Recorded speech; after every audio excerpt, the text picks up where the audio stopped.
Осьминог. Первый год после окончания войны был счастливым для Левы и внешне благополучным для Анны Андреевны. В Ленинграде их принимали как героев.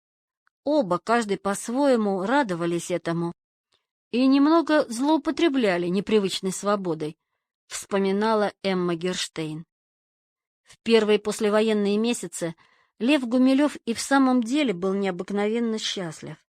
Пожалуй, никогда прежде ему не жилось так хорошо. Он легко нашел работу. Да где? В Институте Востоковедения Академии наук СССР, в Иване. Правда, он числился там пожарником, но эта работа, по всей видимости, была необременительна, да к тому же давала Гумилеву небольшой источник доходов и, самое главное, открывала дорогу в библиотеку института. Еще лучше его приняли в университете. Впервые Гумилев оказался в глазах даже благонамеренных советских обывателей не сыном контрреволюционера, не контриком, а солдатом-победителем, участником Великой Отечественной войны. В то время демобилизованный Гумилев еще носил фронтовую шинель. В 1945-м для молодого мужчины не могло быть лучшей одежды. Декан исторического факультета Мавродин, симпатизировавший Гумилеву еще до войны, предложил Льву восстановиться на 4-м курсе и спокойно закончить учебу или сдать экзамены экстерном. Гумилев выбрал второй вариант. За 4 месяца, с декабря 1945 по март 1946 он сдал 10 экзаменов за 2 курса, в основном на 5 и 4. Гумилеву помогла не только феноменальная память. Все его мысли, вся воля, все желание были направлены на одно — вернуться в науку. Эмма Герштейн боялась за Гумилева, ведь после его демобилизации она несколько месяцев не получала от него писем. Эмма была потрясена, когда узнала, что Гумилев давно уже живет в Ленинграде, сдает экзамены и работает в Институте Востоковедения. С точки зрения любого нормального человека это черная неблагодарность. Но Гумилева можно понять. Ради науки ученые жертвуют даже близкими. Теперь у 33-летнего Льва не было сомнений. Его будущее не литература, а наука, только наука. Если верить Гумилеву, самым примечательным эпизодом этого времени стал экзамен по научному коммунизму, где он на 2 из 3 вопросов ответил стихами. К сожалению, перепроверить это невозможно, потому что единственное свидетельство, подтверждающее достоверность истории, это воспоминания экономиста Льва Александровича Вознесенского, который с Гумилевым познакомился только в лагере и историю про экзаменационные ответы стихами слышал от самого Гумилева. Но сомневаться в достоверности рассказа Льва Николаевича вряд ли стоит. В экзаменационной комиссии преобладали профессора старой школы, они знали о происхождении Гумилева, так что стихотворный ответ они могли воспринять не иначе, как яркий и нестандартный поступок незаурядного человека, достойного сына Николая Гумилева и Анны Ахматовой. Гегелевский закон отрицания Гумилев изложил стихами Николая Заболоцкого, историю народнического движения стихами Бориса Пастернака, процитировав большой фрагмент его поэмы «1905 год».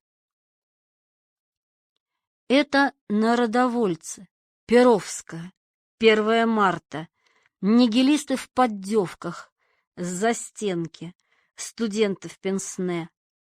Повесть наших отцов, точно повесть из века Стюартов, отдаленнее, чем Пушкин, и видится точно во сне. А сентябрьская ночь задыхается тайною клада, и Степану Халтурину спать не дает динамит. Эта ночь простоит в забытии до времен Порт-Артура. Телеграфным столбам будет дан в вожаки эшафот. Наконец Гумилев успешно защитил дипломную работу, хотя рецензировал ее никто иной, как А.Н. Бернштам. Несмотря на давнюю ссору, Александр Натанович оценил его работу очень высоко. Материал к диплому Гумилев начал собирать еще в том самом счастливом 1937-м, когда занимался под руководством Кюнера в Музее антропологии и этнографии. Он изучал там терракотовые статуэтки воинов, привезенные из Центральной Азии, и читал китайские тексты, переведенные для него Кюнером. На основе своей дипломной работы Гумилев подготовит статью, которую опубликуют уже после его нового ареста. Ее просто не успеют изъять из 12-го тома сборника трудов музея. Но это случится в 1949 году, а тогда, весной 1946-го, ему был открыт путь в аспирантуру. Он выбрал не ЛГУ, а Институт востоковедения Академии наук СССР, Иван. Возможно, это была его ошибка, но первые месяцы в Иване были, кажется, удачными. Официальным научным руководителем Гумилева стал академик Сергей Андреевич Козин, который вошел в историю науки своим переводом «Сокровенного сказания», важнейшего источника по истории монголов и биографии Чингисхана. Переводил он также монгольский и калмыцкий эпос. Козин, тогда советский монголовед номер 1, был человеком, необходимым Гумилеву, а потому Лев попытался с ним подружиться. Повод для сближения появился скоро. Весной 1946 года в Иване защитил диссертацию Эрдемто Рыгделон, бурятский археолог и монголовед. Лев пригласил в гости отпраздновать защиту не только его, но и двух академиков, Козина и своего старого знакомого Струве, тогда директора института. Оба пришли, вероятно, не только ради Гумилева. В фонтанном доме их принимала сама Ахматова. На Рыгделона особенно не обращали внимания. Героями дня были Ахматова и Левушка. Струве очень хвалил Гумилева, Козин с ним соглашался. Все, казалось бы, шло великолепно. Гумилев успешно сдал кандидатские экзамены. Уже к концу 1947 года подготовил диссертацию и получил на нее положительные отзывы от своих старых друзей-учителей, профессора Артамонова и члена-корреспондента Академии наук Якубовского. Анна Андреевна, удивленная необыкновенными успехами сына, звала его осьминогом. А ведь Гумилев к тому же каждое лето отправлялся в археологическую экспедицию, и в 1946 и в 1947 он работал под началом Артамонова на Западной Украине, Винницкая область. Но учеба в аспирантуре Ивана, так блистательно начинавшаяся, окончилась катастрофой. Гумилева отчислили. За что? Биографы Гумилева и сценаристы популярных фильмов о нем объясняют отчисление просто. Так институт отреагировал на постановление о журналах «Звезда» и «Ленинград». Автором этой версии стал сам Лев Николаевич, который много лет спустя вспоминал: «Мамины стихи не понравились товарищу Жданову и Иосифу Виссарионовичу Сталину тоже, и маму выгнали из Союза, и начались опять черные дни. Прежде чем начальство спохватилось и выгнало меня, и я быстро сдал английский язык и специальность, целиком и полностью, причем английский язык на 4, а специальность на 5, и представил кандидатскую диссертацию. Но защитить ее уже мне не разрешили. Меня выгнали из Института востоковедения». Но между Ждановским постановлением и отчислением Гумилева прошли год и 4 месяца. Медленно же доходила воля партии и правительства до академического института. Сергей Лавров обвиняет в несчастье Гумилева не Жданова, а самих востоковедов, которые не только отчислили Гумилева из аспирантуры, но и способствовали его аресту. Ученые сажали ученых, говорил об этом сам Лев Николаевич. Действительно, сотрудники Ивана написали на Гумилева несколько доносов, где обвиняли в нескольких преступлениях.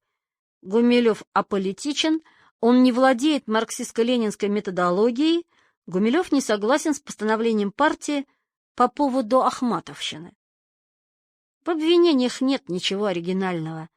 В немарксизме Гумилева обвиняли и студенты-доносчики в 30-е, и ученые-доносчики в 40-е, и ученые-противники пассионарной теории этногенеза в 70-е и даже 80-е годы. Постановление о журналах «Звезда» и «Ленинград» сделало Гумилева практически беззащитным, но объяснить отчисление только гонениями на его мать нельзя. В Иване ведь работали не только молодые марксисты. Институт востоковедения в первые 20 лет своего существования был заповедником, где нашли свою экологическую нишу востоковеды, чуждые советской власти. В институте тон задавали ученые старой, дореволюционной школы, в большинстве своем беспартийные. Мнение товарища Жданова о творчестве Анны Ахматовой не особенно интересовало этих арабистов, синологов и монголоведов. Напротив, корифеи востоковедения на ученого с партийным билетом смотрели, по словам Дьяконова, как на карьериста и халтурщика. Партийного диссертанта могли даже завалить на защите. Правда, случалось такое нечасто. Партийный товарищ почти всегда мог рассчитывать на поддержку высоких покровителей. У Льва Гумилева такой защиты не оказалось. Вернемся к интервью. Тогдашняя дирекция института, которой командовал доктор филологических наук Боровков, заявила, чтобы я убирался. Гумилев не случайно упоминает ученую степень филолога. Официально его отчислили как несоответствующего по своей филологической подготовке избранной специальности. Вот на этой филологической подготовке надо остановиться, ведь здесь и сокрыта тайна отношений Гумилева с отечественными востоковедами. Востоковедение — это в первую очередь филология и лишь затем история. Сначала учат язык, чтобы прочитать древние манускрипты, а лишь позднее начинают интерпретировать факты из манускриптов, полученные. Русская дореволюционная школа востоковедения, и петербургская, и московская, состояла из ученых-полиглотов. Каждый из них знал основные европейские языки, чтобы читать труды английских, французских, немецких коллег. Каждый знал латынь и греческий, и самое главное, знал несколько восточных языков, в зависимости от специализации. Кюннер со своими 16 языками не был исключением. Игнатий Юлианович Карачковский, например, считал, что востоковед должен знать по крайней мере 14 языков. Сам он знал 26, в том числе несколько европейских языков: латынь, древнегреческий, коптский, эфиопский, турецкий, татарский, персидский и, конечно же, арабский. На Востоке Карачковского принимали за сирийского араба. Игорь Михайлович Дьяконов еще в детстве выучил норвежский и английский, начал читать по-немецки. В университете изучал аккадский, шумерский, древнееврейский, начал учить арабский, а позднее занимался еще и хеттским, древнегреческим и другими. Всего он выучил 14 языков. Но абсолютным рекордсменом был, видимо, профессор Киевского университета, а до революции знаменитого Московского Лазаревского института восточных языков Агафангел Ефимович Крымский. Он знал 60 языков. А какие языки знал Гумилев? В личном листке по учету кадров, который Гумилев заполнял в октябре 1956 для отдела кадров Государственного Эрмитажа, упомянуты 6: французский, английский, немецкий, таджикский, персидский, татарский. Но в письме к евразийцу Савицкому от 17-18 марта 1963 года Гумилев даже не упоминает о татарском языке, а свою филологическую подготовку оценивает очень строго. Я выучил 2 языка — персидский и древнетюркский, и считаю, что время и силы, потраченные на это, пропали. Под древнетюркским он понимает язык архонских надписей, архоно-тюркский, который был ему необходим в исследованиях. Из восточных языков знаю персидский, тюркский, скажет Гумилев корреспонденту газеты «Ленинградский рабочий» в марте 1988-го. В Новиковской хронике под датой лета 1940-го значится перевод Л.Н. Гумилева в барак казахам, в котором он выучил казахский язык. Сведения о казахском языке Новикова могла почерпнуть только у самого Гумилева. Но не прихвастнул ли ученый? Ведь историку-краеведу Дауду Аминову он говорил, будто владеет даже арабским, в пределах, необходимых для научной работы, а затем уточнил, что владеет арабской графикой.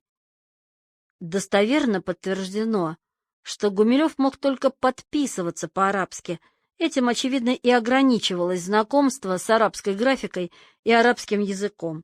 У Гумилева просто не было ни времени, ни возможности изучить этот очень трудный для европейца язык. В одном из интервью Гумилев покритиковал за нереалистичность графа Монте-Кристо. В лагере, по примеру Эдмона Дантеса, он не раз пытался учить восточные языки, но ничего не получилось. На собственном опыте Гумилев убедился, что изучить чужой язык в неволе невозможно. Хотя он общался с казахами, татарами, узбеками и даже с китайцем и с тибетским ламой, но усовершенствовался он только в персидском, который изучил задолго до лагеря. А казахского не знал, в противном случае непременно указал бы его в листке по учету кадров. В 1957 году, во время экспедиции на Ангару, Гумилев будет учить молодых студенток, пусть налегают на языки. Настоящий историк должен прочитать любую монографию на другом языке за 2-5 дней. Однако сам Лев Николаевич не так уж хорошо знал даже европейские языки. По-немецки он читал с трудом, английский знал лучше, но, вероятно, не блестяще. По словам Козыревой, Гумилев читал английские и немецкие статьи со словарем. В 70-е и 80-е годы статьи и монографии ему уже переводили друзья и ученики. Марина Георгиевна Козырева показывала мне собственный перевод главы из «The 13th Tribe, The Khazar Empire and its Heritage» Артура Кёстлера, который она сделала для Гумилева. Из письма Льва Гумилева к Наталье Варбанец 26 мая 1955 года. Английские и немецкие книги читают только научные и со словарем. Уж очень не люблю я эти языки. Теперь посмотрим на Гумилева глазами Александра Константиновича Боровкова, заместителя директора Ивана. Боровков был не только партийным ученым, но и профессиональным тюркологом, знатоком узбекского, чагатайского, карачаево-балкарского и других тюркских языков. Гумилев, правда, немного читал тюркские надписи и, по его собственному утверждению, делал это лучше Бернштама, но Александр Натанович и не был образцовым востоковедом, его считали прежде всего археологом и этнографом. А сравниться в знании тюркских языков с Сергеем Ефимовичем Маловым, давшим первое описание ряда тюркских языков Китая, или даже с Боровковым, Лев Николаевич, конечно, не мог. Не знал он и древнемонгольского, маньчжурского, и, что самое главное для его темы, китайского, а ведь о кочевниках Центральной Азии больше всего писали в древнем и средневековом Китае. Гумилев не знал тибетских языков, не знал древнегреческого, но, что хуже всего, судя по его собственным словам, тюркскими языками он владел очень плохо. В общем, надо признать, филологическая подготовка Гумилева была для востоковеда тех лет слабой. Как Боровков мог относиться к такому аспиранту, к тому же аспиранту дерзкому, успевшему нажить врагов среди влиятельных ученых? Как заместитель директора он помимо научной работы отвечал и за политическую благонадежность Ивана, был секретарем партийной организации института, а потому Гумилев должен был быть ему вдвойне неприятен. Примечание. За слабое знание языков пострадал, кстати, не один Гумилев. Весной 1946-го, когда Гумилев только поступал в аспирантуру, на защиту кандидатской вышел Михаил Михайлович Дьяконов, брат Игоря Михайловича. Но академик Крачковский, а за ним члены-корреспонденты Академии наук Александр Арнольдович Фрейман и Нина Викторовна Пигулевская обвинили того в незнании языков и, следовательно, источников. Михаил Дьяконов, изучивший, как и Гумилев, только новоперсидский, переводил их не с латыни, древнегреческого, сирийского и арабского, а с европейских переводов. Конец примечания. Тогда, в 1947-48 годах, Гумилев яростно спорил с востоковедами, но 10 лет спустя он фактически признал их правоту. Основными недостатками своей подготовки я считаю слабое знание языков. Читаю свободно только по-французски и английски, знаю персидский и таджикский, но не за все периоды, они очень разные. По-немецки читаю еле-еле, а по-татарски еще хуже, латынь чуть-чуть. Это, конечно, очень грустно, но не моя вина, писал Гумилев в одном из своих первых писем к евразийцу Петру Савицкому. Впрочем, скорее всего, отчислили Гумилева не только за незнание китайского и слабое знание тюркского. Научная жизнь, в особенности у гуманитариев, полна интриг, зависти, взаимных обид, ссор, конфликтов. Враги Гумилева были столь влиятельны, что ему не помогли даже положительные отзывы Якубовского и Артамонова. В Иване ценили субординацию и не терпели выскочек. Гумилев настроил против себя ни одного Боровкова. Донос написал, например, ученый-секретарь сектора монгольской филологии Пучковский и замсекретаря партбюро Салтанов. Бернштам, благосклонно встретивший дипломную работу Гумилева, вновь стал его врагом. Но хуже всего была ссора с Козиным. Лев Николаевич об этой ссоре никогда и нигде не упоминал, зато до нас дошел один любопытный документ. Михаил Илларионович Артамонов 19 декабря 1955 года направил в прокуратуру Советского Союза ходатайство за Гумилева, где, в частности, есть и такая фраза: встречая подозрительное к себе отношение, Л.Н. Гумилев нередко реагировал на него по-ребячески, показывая себя хуже, чем есть.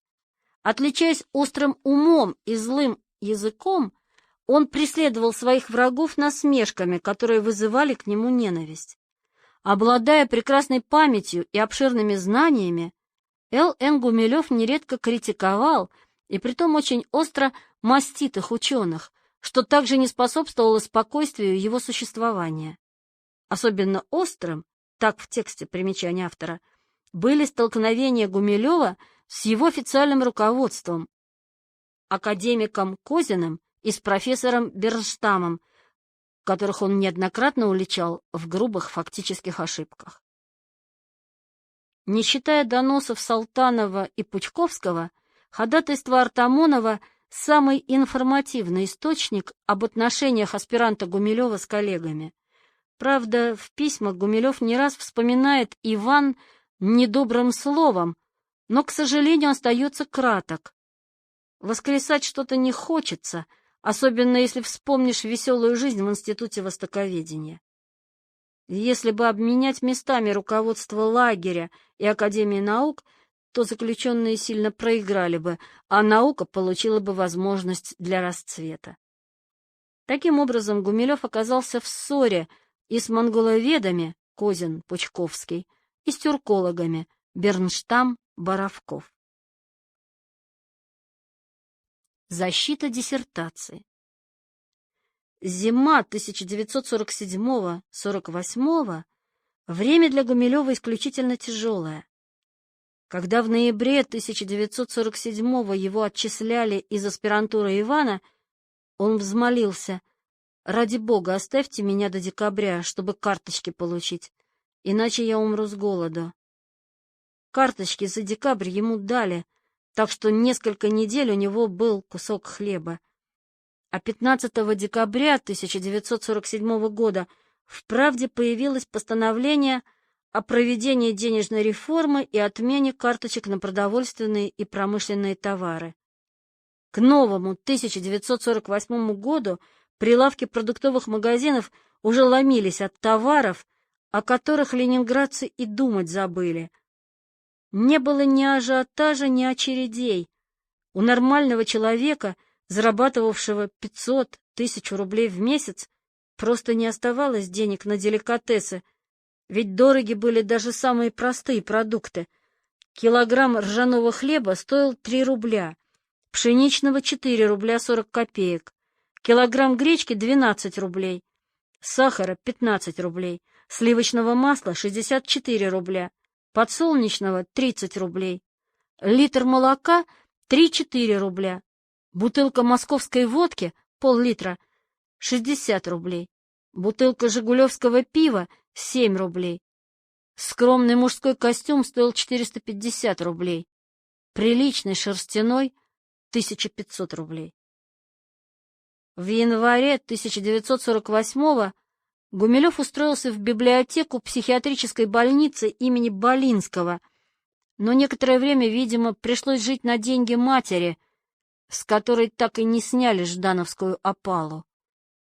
Симонов сумел восстановить Ахматову в Литфонде, но не в Союзе писателей. Ахматова не жаловалась на судьбу, но тяжело переживала невозможность печататься. По свидетельству Гумилева, у Ахматовой были жуткие бессонницы, она почти не спала, засыпала только уже под утро, часов так в 7. Несчастье сблизило сына и мать. Лев ухаживал за больной матерью, вел хозяйство, покупал продукты, готовил ей еду. 23 декабря 1948 года, то есть за 5 дней до защиты Гумилевым кандидатской диссертации, художница Антонина Любимова оставила такую запись. «Сегодня Анна Андреевна встретила меня сама, была в кухне. Она встает, хотя температура еще есть. В комнате прибрана, истоплена печка. Хорошо. Лев ухаживает, как добрый сын. А как же иначе?» Лев приносил Ахматовой и книги, в основном на английском и французском, подчас весьма экзотические. Например, монгольский эпос о Гессере или сочинение Константина Богорянародного в английском переводе. И Ахматова все читала. У нее были исключительные филологические способности. Она очень развилась, расширила свой кругозор, да и я грешным делом тоже поднаучился. Позднее, когда Ахматовой позволят зарабатывать переводами, Гумилев будет ей помогать переводить. Но большая часть их совместного творчества придется на первые годы после возвращения из лагеря в 1956-м. Отчисление было ударом страшным. Гумилев тщетно пытался восстановиться, но письмо к директору института академику Струве не помогло. Вероятно, Василий Васильевич не захотел ссориться из-за Гумилева со своим заместителем Боровковым. В отчаянии Гумилев написал даже академику Мещанинову, который курировал в Академии наук филологию и востоковедение. Хотя шансов на успех не было, ведь с Мещаниновым он даже знаком не был. Оставался университет, но неблагонадежному Гумилеву в ЛГУ защититься было намного тяжелее, чем в сравнительно аполитичном и независимом Иване. Партийный контроль над гуманитарными факультетами вузов был очень строгим. Неожиданно пригодилось студенческое знакомство с Маргаритой Панфиловой. Она училась со Львом на одном факультете, а в 1948 году была секретарем ректора ЛГУ Александра Алексеевича Вознесенского, брата могущественного тогда председателя Госплана Николая Андреевича Вознесенского. Маргарита устроила так, чтобы ректор принял Гумилева. Встреча, видимо, состоялась в апреле или в начале мая 1948 года. Гумилев принес характеристику с места работы из психиатрической больницы, очень лестную для него, но Вознесенский не обратил на нее внимания. Тогда он обратился к ректору не только по поводу диссертации, но и попросил себе место в университете. Выслушав, ректор принял решение: работу в университете я вам предложить не смогу, а вот диссертацию, прошу, передайте на совет историкам и смело защищайтесь. В добрый час, молодой человек. Однако решение Вознесенского, по всей видимости, не могло быть окончательным. Историк Рафаил Шаломович Ганелин, ссылаясь на разговор с Сладкевичем, который был ученым-секретарем на защите Гумилева, утверждает, разрешение на защиту дал лично Молотов. Гумилев не знал, что решение о его научной карьере принимается на таком высоком, почти заоблачном уровне. Он просто отдал диссертацию на рецензию и 15 мая 1948 уехал на Алтай в археологическую экспедицию Сергея Ивановича Руденко. По словам Гумилева, он устроился в экспедицию ради заработка, но эта поездка принесла ему не только деньги. Руденко еще с 1929 года вел раскопки могильных курганов в алтайском урочище Пазырык. Большинство пазырыкских памятников относятся к V веку до нашей эры.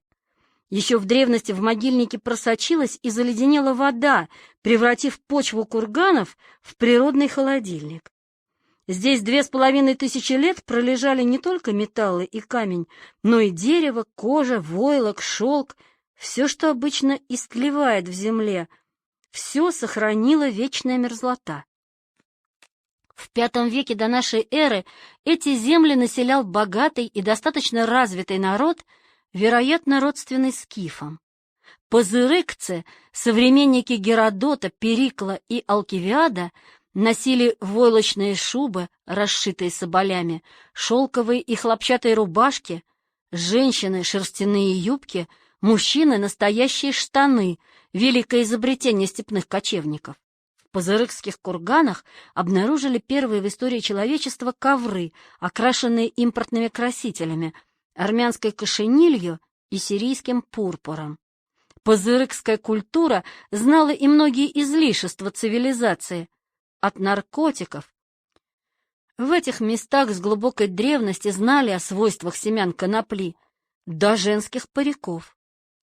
В раскопках одного из таких курганов, кургана номер 3, и принимал участие Лев Гумилев. Вряд ли как простой землекоп. Опытный археолог и дипломированный историк, скорее всего, уже тогда занимался более квалифицированной работой. Пазырыкские находки ни одного Гумилева заставят задуматься о богатстве культуры кочевников в Великой Степи. Если уникальные природные условия урочища Пазырык помогли сохранить следы достаточно развитой культуры, то логично предположить, что и культура других степных народов была не менее богата, просто не дошла до нас. Изделия из кожи, дерева, шерсти, шелка истлели, не дождавшись археологов. Кроме того, Алтай был интересен Гумилеву и как родина древних тюрков, которыми он занимался еще с 1935 года. Гумилев вернулся из экспедиции, видимо, в сентябре или в самом начале октября. Около 3 месяцев ему пришлось ждать защиты. Эти месяцы он назовет тяжелейшими в своей жизни, вероятно, не только потому, что у него случалось не было ни пищи, ни дров, чтобы топить печку. Гумилев, наученный горьким опытом, сомневался, а дадут ли вообще защититься. Ученый совет медлил, и он уже решил, что его диссертацию просто не хотят ставить на защиту, когда, наконец, пришло долгожданное известие. Защиту назначили на предновогодние дни, 28 декабря 1948. Тема диссертации «Политическая история первого тюркского каганата» была связана с предыдущей многолетней работой над историей древних тюрков, начатой еще в декабре 1935 года. О защите мы знаем главным образом со слов самого Гумилева, но он, разумеется, не мог быть объективен. Из присутствовавших на защите воспоминания оставила только Марьяна Козырева. Правда, у нее встречаются неточности. Например, саму защиту она переносит с 1948 на 1949, пересказывая ход дискуссии, называет имя Тамерлана, хотя тот жил на 800 лет позднее событий, описанных в диссертации Гумилева. Просто имен Бумын-Кагана или Истеми-хана она прежде не слышала, а потому более привычный Тамерлан занял в ее памяти место малоизвестных древнетюркских правителей. Зато воспоминания Козыревой передают атмосферу той защиты и не противоречат воспоминаниям самого Гумилева, подтверждая их достоверность.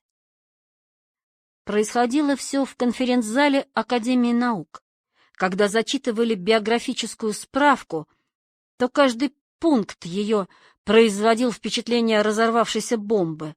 И кто папа, и кто мама, и откуда прибыл, и место работы. Вначале Лев прочитал свой перевод кусочка из Шахнаме. Этот эпизод рассказывает о вторжении тюркских войск в Иран и борьбе с ними персидского полководца Бахрама Чубина.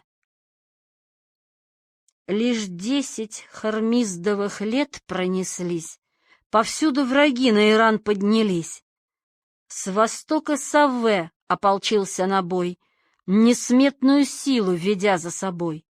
400 тысяч отважных бойцов и 1200 военных слонов. Он шаху Хармизду послание шлет: сгоняй на работу подвластный народ, мосты и дороги повсюду чинить, еду припаси, чтобы войско кормить. Да помни про сабли моей острие, хочу я пройти через царство твое. Здесь, очевидно, и раздалась чья-то реплика. Тяжелая наследственность. По словам Козыревой, Гумилев на защите казался Сирано де Бержераком, разящим меткими ударами шпаги любого противника. Это очень похоже на Льва Гумилева. Защиту своей второй, докторской, в 1974 году он откроет словами «шпагу мне». Оппонировал Гумилеву его давний, хороший знакомый, в кавычках, Александр Натанович Бернштам, который выдвинул против диссертации 16 возражений. Не на того напал. Лев Николаевич обладал природным даром рассказчика, лектора и спорщика. Дар этот он развивал и шлифовал не только на симпозиумах, но и в экспедициях, в лагере, в молодежной компании. Многолетняя практика помогла Гумилеву с честью отразить все атаки. Если не хватало аргументов, прибегал к эффектным приемам, которые заставали оппонентов врасплох. Когда Бернштам обвинил Гумилева в незнании восточных языков, тот заговорил с ним по-персидски, чего Бернштам, по всей видимости, не ожидал и стушевался. Гумилев смело перевел спор на, казалось бы, не очень выигрышную для него почву, на трактовку древнетюркских надписей, ведь тюркский он знал неважно, но и тут оказался на высоте. Я приводил ему тюркские тексты, которые он плохо понимал, гораздо хуже меня. Я рассказал свою концепцию в духе исторического материализма и спросил моих учителей, насколько они согласны. Привел цитату из его работы, где было явное нарушение всякой логики, и когда он запротестовал с места, я попросил принести журнал из библиотеки, чтобы проверить цитату. Но можно ли верить этому рассказу, без сомнения тенденциозному? Видимо, можно. Во всяком случае, Гумилев защитился успешно. Из 16 членов ученого совета за него проголосовали 15. Это было для меня совершеннейшее торжество, потому что с этими академическими деятелями я устроил избиение младенцев, играя при этом роль царя Ирода. Еще много лет будет с гордостью вспоминать Гумилев, уже доктор наук и ведущий научный сотрудник института. Двойник Гумилева. Бернштама после своего ареста в ноябре 1949 года Гумилев часто будет поминать недобрым словом. Настало время рассказать подробнее об этом примечательном человеке. Биографы Гумилева представляют Бернштама злым гением, который много лет гнобил Льва Николаевича и даже писал на него доносы. Юрий Ефремов и Сергей Лавров прямо называют Бернштама доносчиком. Но откуда Лавров и Ефремов знали о доносах Бернштама? Только от самого Гумилева.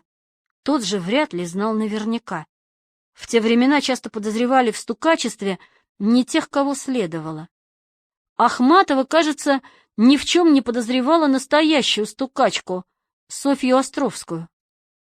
Сам Гумилев обвинил в аресте 1938 года профессора Пумпянского. Между тем документов, подтверждающих вину Пумпянского, не найдено. Не зря ли обвинял Гумилев и Бернштама? С другой стороны, последний публично пытался изобличить Гумилева в немарксизме, что в условиях того времени и в самом деле означало своего рода донос. Бернштам и Гумилев были как будто самой природой предназначены к вражде. Гумилев ненавидел Бернштама как только может дворянин, пусть и мнимый, ненавидеть выскочку-разночинца, белый-красного, несчастный человек, счастливчика. Известно, что родились они в один день. 1 октября по новому стилю, только Александр Натанович был 2 годами старше Льва Николаевича. Судьбы их долгие годы были как-то странно связаны. Это удивительно напоминает рассказ Владимира Маканина «Ключарев и Акимушкин», где счастье одного героя тут же отражается в несчастье другого. Оба, Гумилев и Бернштам, занимались древней и средневековой историей кочевников Центральной Азии. Но Бернштам мог посвятить себя научной работе, а Гумилев годами был от нее отлучен. Бернштаму исключительно повезло с происхождением. Для 20-30-х лучшего нельзя было и придумать.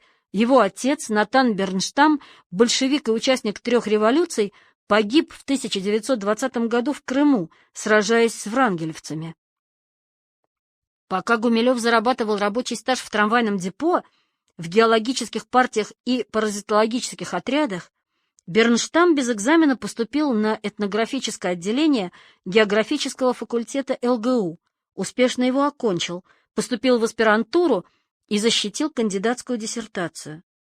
Когда Гумилев наконец поступил на истфак, Бернштам был уже старшим научным сотрудником Государственной академии истории и материальной культуры ГАИМК, а 2 года спустя возглавил Семиреченскую археологическую экспедицию. С тех пор он будет ездить в Среднюю Азию каждый год, руководить раскопками, откроет сотни ценных археологических памятников, будет читать древнетюркские рунические надписи. Гумилев только в 1948-49 году опубликует 2 небольшие статьи, затем последует перерыв до 1958 года. У Бернштама с 1931 по 1956 выйдет 250 научных работ, из них 20 отдельными книгами. В 1942 он защитит докторскую, пока ЗК Гумилев будет ждать освобождения. Гумилева обходили наградами даже на фронте, а Бернштам в тылу получил орден Трудового Красного Знамени и медаль за доблестный труд. Если Гумилеву как будто не находилось места в советской жизни, то Александр Натанович, напротив, идеально соответствовал своей эпохе. Сын большевика, Бернштам в юности был комсомольцем, а в 1940 году вступил и в партию. Сергей Павлович Толстов, известный археолог, член Кор Академии наук, назовет его ученым-коммунистом и несгибаемым большевиком, который боролся за марксистско-ленинскую науку. Это не такие уж дежурные фразы. Ничего подобного нельзя было написать, скажем, о Крачковском или Кюнере. Якубовского могли в лучшем случае назвать советским патриотом. Вражда с доктором наук, да еще с правоверным марксистом, должна была дорого стоить Гумилеву, у которого и без того хватало недоброжелателей. Александр Натанович был довольно резким человеком, здесь он не уступал Льву Николаевичу. О темпераменте Бернштама можно судить по одному интересному случаю. Весной 1949 года за либерализм к безродным космополитам сняли с должности и выгнали из партии декана истфака ЛГУ Мавродина. На его место назначили Карнатовского, который тут же взялся за борьбу с космополитизмом. Бернштам, вспоминает Ганелин, напившись, обещал огреть Карнатовского палкой. Несколько человек едва удержали пьяного профессора. Это буйство Бернштама косвенно подтверждает и достоверность рассказа Гумилева о первой встрече с Натанычем. Вспыльчивый Бернштам вполне мог крикнуть молодому и упрямому студенту: «У вас мозги на бекрень!». На рубеже 40-х-50-х Бернштам оставался известным и уважаемым советским ученым, в то время как Гумилев год спустя после защиты вновь оказался в тюрьме. Впрочем, вскоре звезда Бернштама стала закатываться. В 1951-м в издательстве Академии наук вышла его книга «Очерк истории гуннов», где Александр Натаныч высказал оригинальную точку зрения. Гунны не были безжалостными разрушителями древних цивилизаций, но, напротив, сыграли прогрессивную роль в истории Китая и Европы, помогли разрушить старое рабовладельческое общество и таким образом подготовили становление феодальной формации. Уже в первом номере «Вестника древней истории» за 1952 год появилась ругательная рецензия. Рецензенты нашли в книге Бернштама множество фактических ошибок, уличили в приверженности взглядам Марра, только что разоблаченного Сталиным, и заключили так: наша историческая общественность вправе ждать от А.Н. Бернштама пересмотра ряда основных его теоретических положений, вправе ждать от него создания истории гуннов, соответствующей основным требованиям современной марксистско-ленинской исторической науки. Но эта критика померкла в сравнении с разгромной рецензией, напечатанной в 11-м номере журнала «Большевик». Ее автором была Зинаида Владимировна Удальцова, в то время сотрудник Института истории Академии наук. Со временем она сделает блистательную карьеру, возглавит Институт всеобщей истории и Ассоциацию византинистов СССР. Удальцова атаковала Бернштама с позиций марксистской науки. Доводы побивала цитатами из речей Сталина и статей Энгельса. Если же отбросить все марксизмы, то выяснится, что Удальцова защищала традиционную точку зрения на историю гуннов. Гунны-разрушители ничего, кроме вреда, их вторжения в Китай и Европу не принесли. Критики обнаружили слабое место Бернштама. Александр Натаныч был человеком энергичным и трудолюбивым, но все-таки намного уступал настоящим востоковедам старой школы. Он плохо знал восточные языки.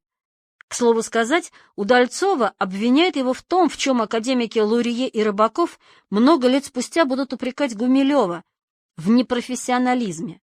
Бернштам цитировал византийских авторов V века не по оригиналам, а по обобщающим работам Гиббона или Стасюлевича. Критика ведущего академического журнала и полный разгром в журнале партийном заставили собраться ученый совет Института истории материальной культуры. Книгу Бернштама, старшего научного сотрудника этого института, осудили. Автору рекомендовали публично признать собственные ошибки. Журнал «Большевик» можно было найти даже в Камышлаге, и ЗК Гумилев не без злорадства написал Ахматовой: «Я рад, что мерзавец получил по заслугам. Я говорил то же самое, что напечатано в «Большевике». Проработки 1952 года отразились на карьере Бернштама, но он все-таки сохранил должность старшего научного сотрудника и, более того, продолжал вести археологические раскопки на востоке Средней Азии. Но до Гумилева еще долго будут доходить отголоски кампании против ненавистного Натаныча. С большой радостью я прочел в советской археологии, что, наконец, разоблачен Бернштам, как лжеученый, невежда и марист. Он получил по заслугам, напишет Ахматовой Гумилев. В последние 5 лет жизни Бернштам сильно сдал. Фотографии иногда скажут о здоровье больше, чем медицинская карта. Так вот, Бернштам обладал достаточно характерной внешностью преуспевающего советского интеллигента еврейского происхождения: густые курчавые волосы, холеное, чуть полноватое, но интеллигентное лицо, круглые очки. Бернштам последних лет жизни — лысый старик, а ведь в год смерти ему только-только исполнилось 46. Умрет он в декабре 1956-го, через полгода после возвращения Гумилева из лагеря. Но Лев Николаевич еще не раз помянет его, в кавычках, добрым словом. В конце 50-х, начале 60-х имя Бернштама появляется едва ли не в каждой второй научной работе Гумилева. Он уничтожал его повсюду, где только мог. Между тем, в сочинениях современных тюркологов ссылки на труды Бернштама встречаются чаще, чем на статьи и монографии самого Гумилева. Гумилев и его дамы. После фронта Гумилев не вернулся к Эмме Герштейн. Но напрасно читатель решит, будто Лев Николаевич все свое время посвящал исторической науке. Как мы помним, в ноябре 1945-го у него появилась своя комната, и Гумилев, по словам ревновавшей его Эммы, начал вводить к себе кого попало, вернее девок, то ли прямо с улицы, то ли из послеблокадной публичной библиотеки имени Салтыкова-Щедрина. Там, на фоне голодной смерти одних и притока из провинции других, социальный состав сотрудников и посетителей стал смешанным. Гумилев тогда часто кем-нибудь увлекался. «Очередная Левина приходимая крошка», — говорила Ахматова. Она была, видимо, смущена и даже растеряна. «У Левы постоянно девки», — жаловалась она Абросову. Герштейн увидела его комнату только осенью 1947-го. Иконка над кроватью вызвала у нее ассоциации с ждановским постановлением. Ведь из речей высоких заведующих литературой страны трудящимся запомнилась только кличка Ахматовой — монахиня и блудница. На фоне вызывающего поведения Левы наметилась тогда и его так называемая личная жизнь, запутанная и мутная. Гумилев был еще молодым и, несмотря на войну и годы лагерей, здоровым человеком. Начиная с марта 1938-го у него не было дамского общества, если не считать известного нам марганатического брака в Туруханске и, быть может, краткого знакомства с Еленой Херувимовой, Викторчик. Хотя Гумилев и объяснился ей в любви, но достоверных сведений об их связи у нас нет, так что не станем заносить ее в донжуанский список. Между тем, наследственность и по отцовской, и по материнской линии не предрасполагала Льва Николаевича к жизни анахорета. В июне 1920 года Николай Гумилев провел несколько дней в доме отдыха на берегу Невы. Из воспоминаний Эриха Голлербаха: с барышнями возился много и охотно. Заставляя их визжать и хохотать до упаду, читал им стихи без конца, бегал с ними по саду и прочее. Словом, ему было, в кавычках, 16 лет. А Николаю Степановичу пошел уже 35-й год. Я намеренно не стал составлять донжуанский список Льва Гумилева, да и достоверных сведений о его романах не так много. Если верить письму Гумилева к Василию Абросову от 18 января 1955 года до последнего ареста в ноябре 1949 у Гумилева было 32 женщины. Между тем Гумилев явно не дотягивал до намеченного им самим графика. Еще до ареста он будто бы говорил Абросову, что количество любовниц должно соответствовать количеству прожитых лет. До мая 1956-го его общение с женщинами вновь прервалось.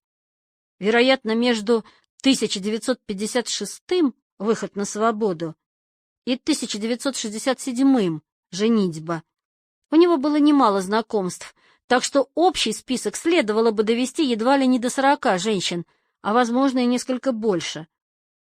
8 июля 1956 года Лидия Корнеевна Чуковская записала: «Лева влюбился в Наташу, Наталью Ильину», примечание автора. По словам Ильиной, этому грош цена, он влюбляется каждую минуту. Только в юности, говорил Гумилев, он был глубоко влюблен 4 раза, почти по Михаилу Кузьмину. И снова я влюблен впервые. Навеки снова я влюблен. По именам известно немногим более 20 возлюбленных Гумилева. Но лишь о 10-12 его романах можно судить достаточно уверенно, о других связях сведения или отрывочны, или двусмысленны, или туманны, или недостоверны. Имена упомянутых Герштейн и Ахматовой девок покрыты непроницаемым мраком истории, но бесспорно в жизни Гумилева была светлая радость Анжелика, Анна Дашкова, были Эмма Герштейн и монгольская принцесса Намсрайжав. Первым после фронта увлечением Гумилева была поэтесса Людмила Глебова. Она хотела выйти замуж за Гумилева, но тот решил увильнуть от брака. Сестра Людмилы Татьяна с мужем даже ходили к Ахматовой, просили, чтобы та повлияла на сына, заставила его жениться, но Ахматова уклонилась от посредничества. Еще в 1936-м Гумилев познакомился со студенткой Ниной Соколовой, позднее сотрудницей Эрмитажа. Вернувшись с фронта, Гумилев возобновил знакомство. Лев и Нина встречались у него на Фонтанке и у нее на улице Марата. В 1947-м они расстались. Из письма Льва Гумилева Василию Абросову от 27 октября 1955 года. Женщины хитрее нас. Единственный способ борьбы с ними — это противопоставлять их и вышибать клин клином. Помнишь, как я вышиб Нину птицей? Не пройдет и месяца после возвращения из последнего лагеря, как Гумилев возобновит старые и заведет новые связи. С птицей болезненные объяснения. Появились Вера, Нора, писал он Абросову 28 мая 1956 года. Вскоре у Гумилева будет помолвка с Татьяной Казанской, бывшей женой Николая Козырева, тогда еще друга Льва Николаевича. Но Гумилев потом раздумает на ней жениться, и Татьяна решит уйти в монастырь. Немного позднее, в начале 1957 года, Гумилев посватается к 19-летней Наталье Казакевич. Дело едва не окончилось браком. В конце 1957-го начнется поразивший воображение современников роман с Инной Немиловой, первой красавицей Эрмитажа. Отношения с Инной будут тянуться почти 9 лет. У меня идет роман, очаровательный и благоуханный. Эта дама червонная, лучше Трефовой, Нины, и Пиковой, Птицы, и Бубновой, Норы. Из письма Василию Абросову. При этом Гумилев не имел ни отдельной квартиры, ни больших доходов. В зрелые годы он не был красив, среднего роста, потерявшая стройность фигура, с повисшими вдоль туловя руками, тяжелая походка. Первое время он приходил на службу в старом, порыжевшем от времени, тесном темном костюме. Потом появился новый синий костюм, быстро утративший вид. Он не привык заботиться о своей внешности, да жизнь никогда и не создавала ему для этого условий, вспоминала Наталья Казакевич. И все же и с годами, несмотря на болезни и подступающую старость, он оставался привлекательным и очень интересным мужчиной. Советских девушек покорял старомодной галантностью, недоступной их сверстникам. Лев Николаевич, отвесив галантный поклон в нашу сторону, сказал, что он совершенно удовлетворен молодыми леди, с которыми ему предстоит общаться целый месяц. Тем самым он купил нас на корню, признавалась Нина Ивочкина в год знакомства с Гумилевым, студенткой из ТФАКа ЛГУ. О галантности Гумилева вспоминает и Наталья Казакевич, которая больше, чем Ивочкина, оценила его интеллект. Меня совершенно покорили его энциклопедические познания, свободное владение миром интеллектуальных ценностей, вспоминала она. Своей монгольской пассии Гумилев даже несколько десятков лет спустя после знакомства присылал книги с пышными по восточной традиции посвящениями «Золотой зорнице Востока Намсрайжав» или восточной звезде Намсрайжав. Покоренная монголка была убеждена, что Гумилев любит лишь ее одну. Вечное синее небо Монголии и древние горы Багдо радуются вместе со мной моему счастью, писала она своему возлюбленному. За последние 53 года жизни Гумилев только дважды встречался с Намсрайжав, а та вплоть до 1992 года посылала ему любовные письма. Она звала Гумилева к себе в Монголию, но тот не поехал. В одном из последних писем, отправленных уже в декабре 1991-го, она, 70-летняя ученая дама из Улан-Батора, уподобляла себя булгаковской Маргарите. «Настанет время, мы с вами в блеске первых утренних лучей перейдем через каменистый мшистый мостик и увидим дом с венецианским окном и вьющимся виноградом. Вы здесь будете заниматься своим любимым делом, а я, если позволите, буду охранять вместе с Натальей Викторовной ваш покой, и никто нас уже не разлучит, и мы снова будем юными». Географ Олег Георгиевич Бекшенев, посещавший лекции Гумилева в 1972 году, подтверждает, девушкам очень нравились манеры Гумилева. Он всем нашим девчонкам целовал ручки, причем целовал правильно, не поднимал руку к губам, а низко склонялся и целовал. Правда, через 5 минут он на лекции мог заявить, что женщина не человек. Женщин вообще не уважал. К 40 годам у Гумилева сложились весьма своеобразные теоретические взгляды на отношения полов и женскую сущность. Они базировались на богатом практическом опыте. «Вася, ты не прав, пытаясь относиться к бабам всерьез», — писал он Василию Абросову. «Им самим это, по сути дела, не нужно. Нужны им психоложество и партерная гимнастика. Остальное возникает как результат затраченных трудоминут. А ты все хочешь наоборот, съединение души.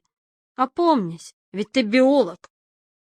Гумилев как будто читает своему молодому, на 7 лет моложе, и наивному другу лекции, прививая свой прагматический подход. Он предстает эдаким мудрым змеем, учителем цинизма. В жизни Гумилева женщины не занимали много места, поэтому он советовал не тратить на них лишнего времени и сил, обходясь малой кровью.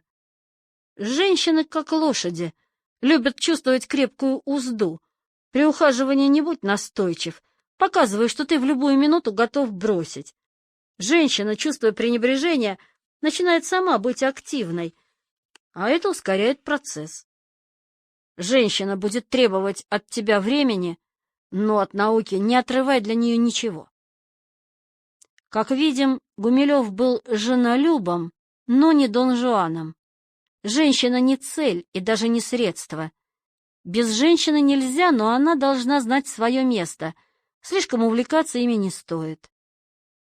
Бабу, конечно, надо, но и помимо нее есть много хорошего: творчество, слава и так далее. По словам Натальи Казакевич, Гумилев делил женщин на 2 категории: дамы и халды, то есть простецкие тетки, не умеющие себя держать. Предпочитал он, разумеется, дам, потому что культурный уровень ощутим даже в постели, объяснял он другу Васе. Впрочем, журналистка Людмила Стеклянникова упоминала еще один способ классификации женщин по Гумилеву. Лев Николаевич делил женщин на публичных и банщиц.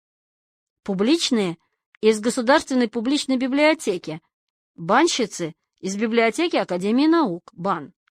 Знакомился с женщинами легко. В студенческие годы он мог просто подойти к девушке, корпевшей над скучной научной книгой, и привлечь ее внимание простым естественным вопросом. Так он познакомился, например, с Очерын Намсрайжав. Позднее Гумилев стал еще мудрее и опытнее.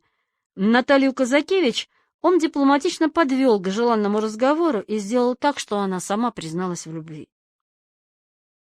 Гумилев был сторонником брака, но полагал, что в любовной науке количество должно перейти в качество. Значит, нужен большой отбор и немалый опыт. Зато, в конце концов, Бог увидит, хорошую пошлет. Наивного, простодушного и, кажется, почти не знавшего женщин Василия Абросова Гумилев убеждал прежде всего набраться опыта, а затем уже свататься. Я настаиваю, учись любить и быть любимым. 5-6 связей с бабами, пусть бардачными, и ты будешь подготовлен, но не раньше.